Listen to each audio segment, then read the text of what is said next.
Good morning and welcome to Thoughts and Updates for this week. I am still at home. We are still under level 3 of lockdown. Yesterday I managed to get down to see my daughter, Keris, down in there, who are also under level 3 lockdown.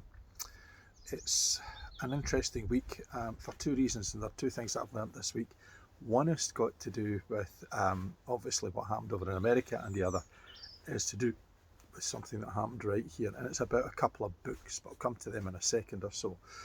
Let's begin by what the writing has been this week, and for Ringside Report I've been looking at Chris Bird, a heavyweight who won a middleweight silver medal in the Olympics in 1992, also the victory over Donald Trump by Joe Biden and what the future should hold, as well as musing on how you teach Donald Trump how to count or don't.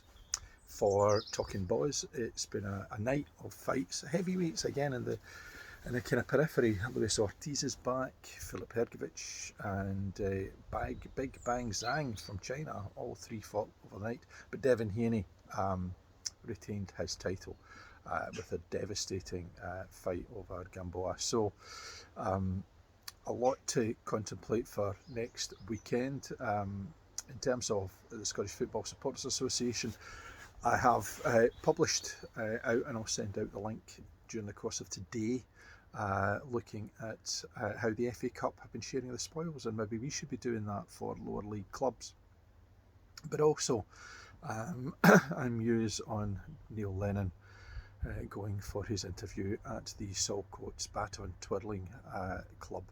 So, also Fringe Review, I have this week been reviewing. I've got 3 reviews to go up, and I also started again reviewing last week. I didn't mention it last weekend.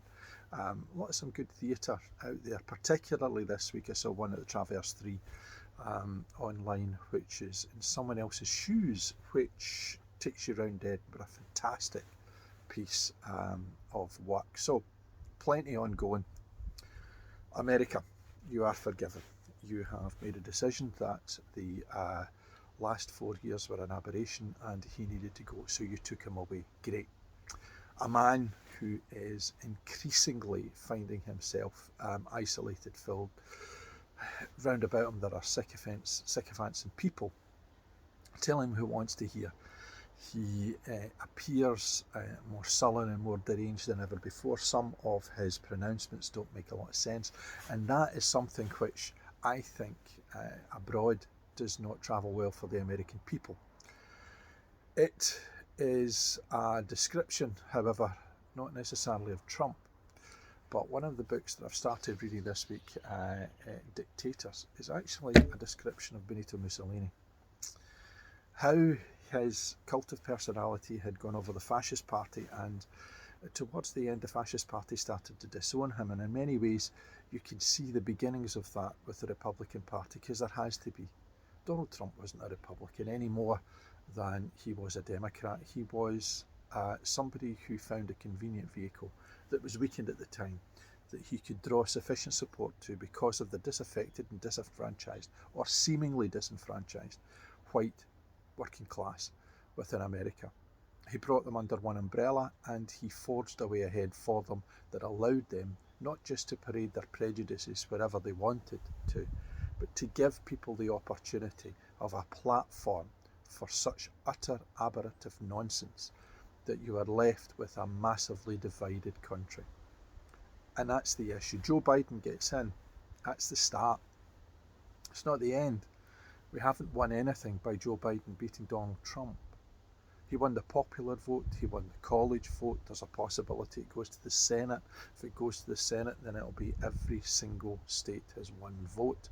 And at that point, there's a problem for Biden. If it goes beyond that into the Supreme Court, there's perhaps less of a problem. There are still ways in which Donald Trump can do something in order to stop this election being pronounced valid. Except saying that out loud makes you think just how ridiculous it would be. I think it was way back in the 1980s in Iran when an election was declared invalid by an incumbent president because he didn't believe it. And now we're in America in 2020, and what we've got is somebody claiming without any evidence that there has been massive cheating because it suits his narrative. It's not good. Not good in any particular way, but it's what we face. Once Biden gets in, because I am convinced that in all of these things that will happen, Donald Trump doesn't have to concede. The American Constitution doesn't need him to concede. It just needs to declare a winner. It will declare a winner. That winner will be Joe Biden. Once in, he's got 50 plus years politic experience, and he's going to need every ounce of that.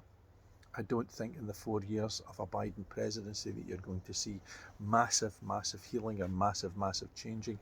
The depths of division have been exposed as being far too big for that. So what is going to happen? I reckon that the coronavirus is going to be difficult for the Americans to handle. There are going to be very unpopular decisions taken by a Biden presidency, and it's going to be tough. But there are going to be external joy throughout the world at changes that Biden will make to bring America back into the fold of the humanity of nations. That's an easy win externally. The internal win, I think, is not 4 years, but 12 years to heal. I can see Biden doing well enough to allow Kamala Harris to come from vice president to president. And that is where, in many ways, I think that the real work shall begin. Now, the second book this week that I have been looking at and finished reading is this. Now, for the Scots amongst us, we know who this guy is, a pantomime villain he described himself as in his book. I don't know if alongside plausible deniability, the phrase naive opportunism can be used as a defence. Craig Whyte was the owner of Rangers Football Club, which he bought for £1 coin, £1, for 9 months. Before he arrived there, his naivety in business dealings was exposed to the point where throughout this autobiography, which just simply takes the time that he was involved in Rangers as the core of what is focused upon, not his childhood, his upbringing in the way an autobiography would. It doesn't really tell us what he's been doing since. It takes us through the period of negotiation, him taking over, the good signs, administration, it being taken off him going to court, and almost ending up in prison. It's a salutary tale for our time? No. Is it an explosive autobiography? No. Is it an excuse for the way that he behaved? Not a very good one. But what is absolutely clear is he was shafted. He was shafted before he went into Rangers. There were forces afoot that were going to absolutely make sure that he wasn't going to be able to succeed. Okay. Who were they? Rangers. That's the conclusion that you come to after having read the book. There were people who were at Rangers Football Club who didn't want him in, but he never tells us why that might be the case. There are people who have dedicated their lives to Rangers who have ended up as villains in his eyes because they just didn't want him to take over. Why? What was their alternate? Oh no, there wasn't one, so why did they not want him to take over? He was miscalled a billionaire because at one point he says he managed £1 billion worth of dealings. Stock, shares, assets. He didn't have £1 billion in the bank, he had millions in the bank. And his phrase used at least a couple of times of I bought the club for £1 but took not a penny out of it seems to be true. But the problem that exists, and there are many things in this book that are utterly objectionable, especially his view over tax, which is that you shouldn't pay it, that it shouldn't exist, which fights with my own view, which I have expressed in this vlog before.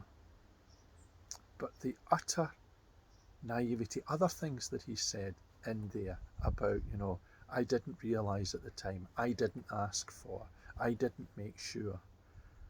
With hindsight, that was a mistake. There were so many mistakes made during his acquisition of Rangers Football Club. I am astonished that the man, after having written this book, actually is going to be used by anybody in business, ever, because he just comes across as a clown. But then again, we all make mistakes, and we're allowed to learn from those mistakes if people allow us. And buying a football club like Rangers Football Club meant that every mistake that he was ever going to make was going to be in the public domain. And he never realised that, really. So, plausible deniability, utter naivety, total stupidity, whatever it may be. By the way, it is a very, very easy read. There's not a lot of pictures, but there's not a lot of big words either. And I think I might be writing a review for it for somewhere soon. So, in the week in which Trump came to an end, I finished Craig Whyte's explosive autobiography and read about Mussolini. Any connection between those three items is, of course, completely coincidental. So until next week, bye for now.